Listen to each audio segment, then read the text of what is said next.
په امریکا کې چې د کور د پاره سودا کوي مطلب کټونو سوپینو پیدا غشونه اخلي نو را بشي د کمپنۍ ته اکیمی مې ده دلته اوس ګرځه هر څه دلته ملاویږي تا ته هر څه باندې خپل لیکل شوی دی نو چې کوم څه دې خوښېږي نو د هغه څه باندې خپل انفارمیشن لیکل ټیکټ یې لیکل هغه نه باکس واخلئ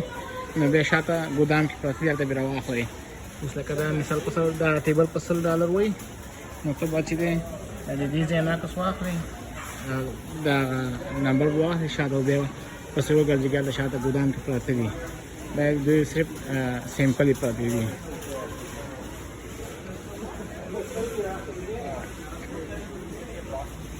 ککړ دې پکار وي بالا بستر الماری څه دې پکار وي ټول دلته ملاویږي او دا غټ ځای دی او بیا خپل خپل سیکشن دي دا اوس لکه دا مثال په توګه د سوپو سیکشن د سوپې دي دلته هم سوپې دي او دا مخامخ کورسۍ دي هغه ځای کې میزونه پراته دي او بیا چې داسې راشي دلته الماری دي او ټیویان دي دلته ټیویان دي او ورسره الماری دي خپلې همداسې پکې ګرځه هر څه دلته ملاویږي د کور دپاره پیالې چاینک چې سم کور کې روزمره استعمالیږي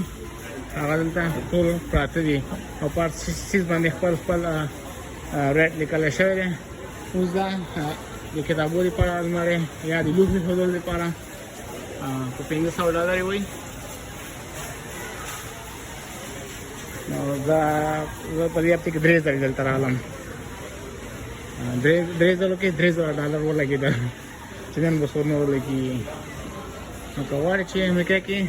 کور دپاره سامان والې نو don't forget to come to IKEA یا IKEA